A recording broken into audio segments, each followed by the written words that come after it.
Hi, I am dietitian Neha Suryavanshi. मैं senior clinical dietitian हूँ और ऑनलाइन डाइट कंसल्टेंट हूँ। इस वीडियो में मैं आज आपसे डिस्कस करने जा रही हूँ importance of nutritional deficiencies correction before pregnancy.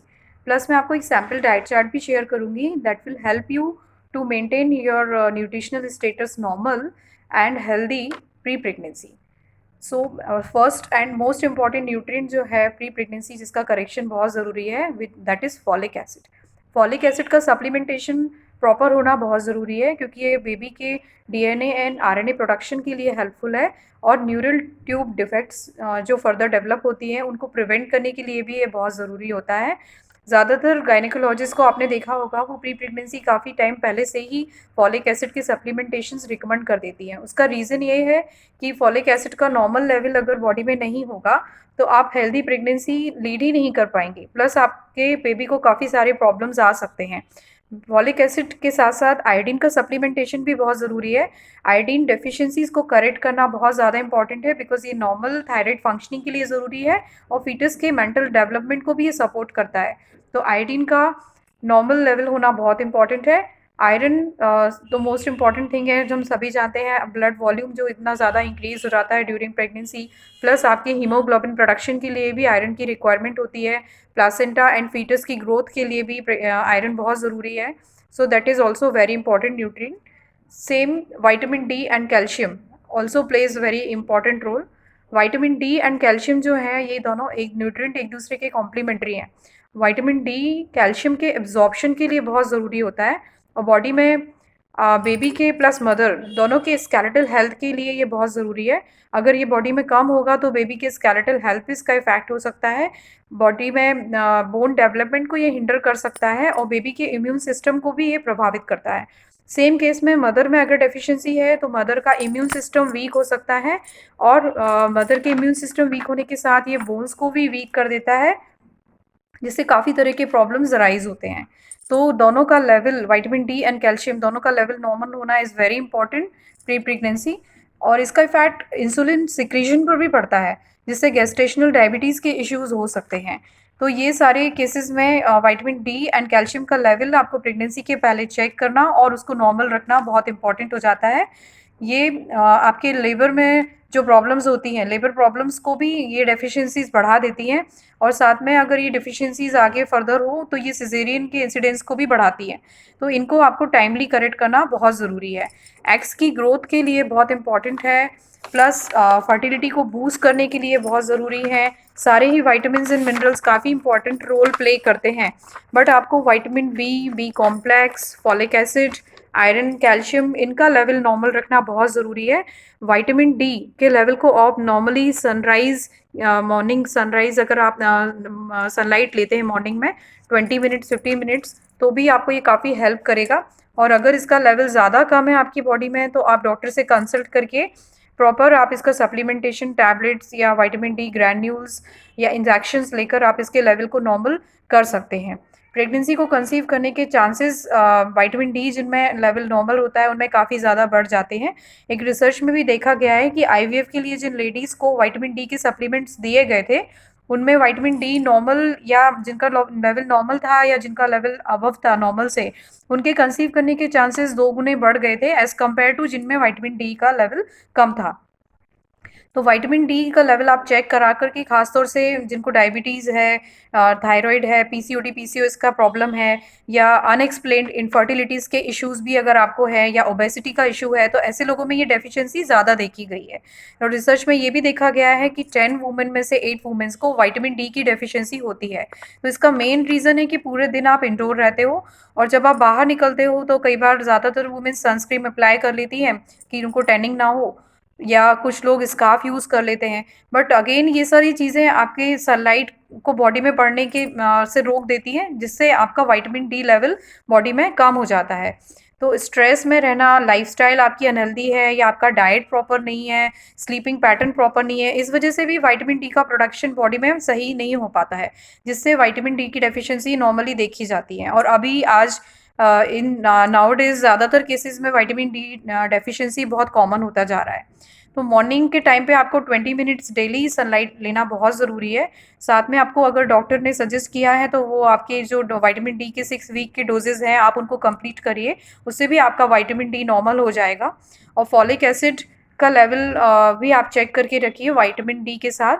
Omega 3, omega 6, B complex, vitamin B, overall vitamin B का लेवल नॉर्मल होना बहुत ही ज़रूरी है।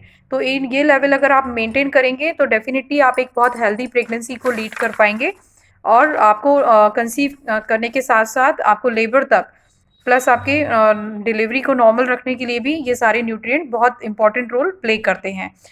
आपकी फर्टिलिटी को ये इम्प्रूव करते हैं, बॉडी में न्यूट्रिशनल स्टोर्स को बढ़ाना बहुत ज़रूरी होता है प्रेगनेंसी के पहले।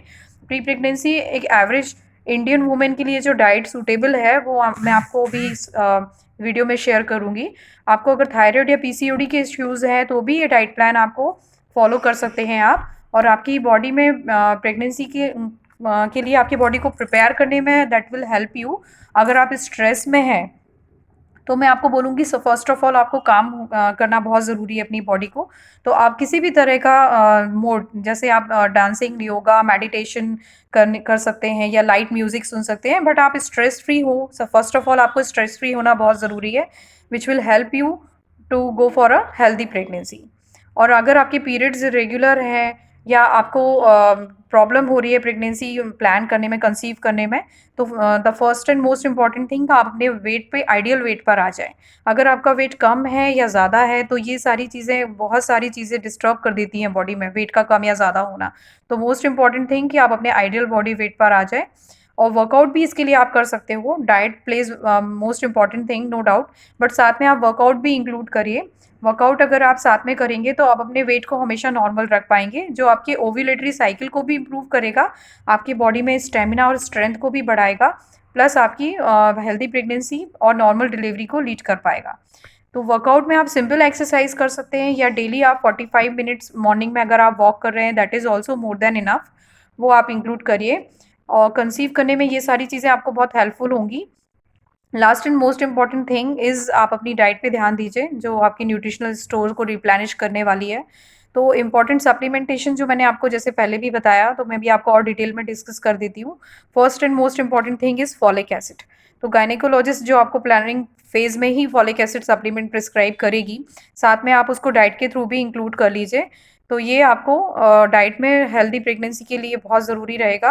आप पालक, मेथी, टर्निप लीव्स, भिंडी, beans, lentils, sprouts, avocados, grapes, oranges, ये आपके फूड सोर्सेज हैं जो आपको फॉलिक एसिड प्रोवाइड करते हैं। विटामिन डी की जो ज़रूरत है वो आपके बेबी की ज़रूरत है, वो आपकी बॉडी से ही ड्राइव करता है। तो ज़्यादातर वुमेन में इस वजह से ही विटामिन डी डेफिशिएंसी ज़्यादा केसेस में देखी जाती है, जो जॉइंट पेन से लेके बाद में ऑस्टियोपोरोसिस तक भी प्रॉब्लम क्रिएट कर सकती है। तो आप इसके लिए विटामिन डी लेवल ज़रूर चेक कराइए। और साथ में अपनी डाइट में आप curd, milk, fish, paneer, sunlight, ये सारी चीज़ें इंक्लूड करिए। सनलाइट भी आप लीजिए रेगुलर। विटामिन डी डेफिशिएंसी अगर ज़्यादा है तो उस केस में आप टैबलेट्स, ग्रेन्यूल्स या इंजेक्शंस भी ले सकते हैं। Vitamin E also plays a very important role, जो आपके रिप्रोडक्शन प्रोसेस को सपोर्ट करता है। इसके जो फूड सोर्सेज हैं वो है almonds, sunflower seeds, avocado, fish oil, spinach, ये आप ज़रूर इंक्लूड करिए डाइट में। विटामिन बी 6 और pyridoxine, this vitamin B 6 also plays very important role. अगर आप पहले कॉन्ट्रासेप्टिव पिल्स ले रहे थे, आप पहले अगर कंज्यूम कर रहे थे प्रेगनेंसी प्लान करने के पहले, तो उस वजह से आपको विटामिन बी 6 का लेवल बॉडी में कम हो सकता है। तो आप एक बार विटामिन बी 6 का लेवल ज़रूर चेक करिए, और साथ में आप उसकी जो फूड सोर्सेज हैं like sunflower seeds, fish, chicken, avocados, bananas, spinach, ये आप अपनी डाइट में इंक्लूड करिए। विटामिन बी 12 ज़्यादातर वेजिटेरियंस में प्रॉब्लम देखा गया है कि वेजिटेरियंस की डाइट में ये डेफिशिएंट होता है, और नॉर्मली इसकी डेफिशिएंसी बहुत नॉर्मल केसेस में भी देखी जाती है। तो बिफोर कंसीविंग आपको इसका सप्लीमेंटेशन करना बहुत ज़रूरी है। इसके जो सोर्सेज हैं वो हैं eggs, liver, milk, curd, cheese and fish, ये आप अपनी डाइट में इंक्लूड कर सकते हैं और इसके लेवल को नॉर्मल कर सकते हैं। आयरन के लिए हम सभी जानते हैं जो नॉर्मली फूड्स हैं, beans, spinach, dried raisins, peas and apricots, ये आप अपनी डाइट में ज़रूर इंक्लूड करिए। रेगुलर बेसिस पे आप मुनक्का ले सकते हैं मॉर्निंग में, that will also help you a lot. तो एक सैम्पल डाइट चार्ट मैं आपको यहाँ एक्सप्लेन कर देती हूँ। मॉर्निंग में आप अर्ली मॉर्निंग 1 ग्लास मिल्क ले सकते हैं। 1 ग्लास मिल्क जो है वो आपको 150 कैलोरीज देगा, प्लस 4 ग्राम प्रोटीन भी ऐड करता है। साथ में आप 6 सोक्ड आलमंड्स ले सकते हैं। 6 सोक्ड आलमंड्स भी ऑलमोस्ट 150 कैलोरीज इंक्लूड करते हैं और साथ में 6 ग्राम प्रोटीन्स आपको प्रोवाइड करते हैं। इसके बाद आप नॉर्मल रूटीन में वॉक पर जा सकते हो। आप वॉक करेंगे तो आपको विटामिन डी भी डेफिनेटली मिल ही जाएगा 15-20 मिनट्स के टाइम में। और इसके बाद आप 9 ओ क्लॉक अराउंड ब्रेकफास्ट कर सकती हैं। आपका ब्रेकफास्ट आप एकदम हेल्दी रखिए। इसमें आप पालक पराठा, पालक सैंडविच या फिर एग ऑमलेट्स ले सकते हो, या ब्रेड सॉरी ओट्स उपमा आप इंक्लूड कर सकते हो, नॉर्मल वेजिटेबल उपमा और पोहा भी आप ले सकते हो। 11 ओ क्लॉक आप अपनी डाइट में फ्रूट्स को इंक्लूड करिए। एप्पल, ऑरेंजेस या पॉमग्रेनेट आप ले सकते हो, या साथ में आप कोकोनट वाटर भी इंक्लूड कर सकते हैं। लंच अराउंड 1-1:30 आप ले सकते हैं, जिसमें आप नॉर्मल लंच जैसे आप 2 चपाती, रोटी जो ले रहे हैं, दाल ले रहे हैं, fish curry, palak paneer, salad, ये इंक्लूड कर सकते हैं। इसके बाद आप 5:30 के टाइम पे बिस्किट्स टी के साथ ले सकते हैं, नॉर्मल टी और ग्रीन टी के साथ, ये आप इंक्लूड करिए। साथ में रोस्टेड चना और सनफ्लावर सीड्स आप इंक्लूड कर सकते हैं। 8 ओ क्लॉक डिनर आप ब्रोकन व्हीट उपमा ले सकते हैं, इसका दलिया बना के ले सकते हैं। साथ में कर्ड इंक्लूड कर सकते हैं, कोशिम्बीर सैलेड, कढ़ी या दाल ही ले सकते हैं।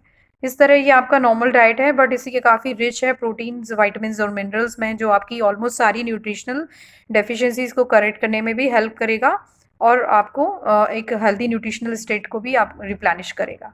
डिनर के बाद आप मिल्क ले सकते हैं आलमंड्स के साथ, या टर्मरिक मिल्क भी ले सकते हैं। आपको कुछ चीज़ों ध्यान रखना है, वो है फ्लूइड इंटेक मेंटेन करना है आपको। एक्सेस में आपको टी या कॉफ़ी नहीं लेना है।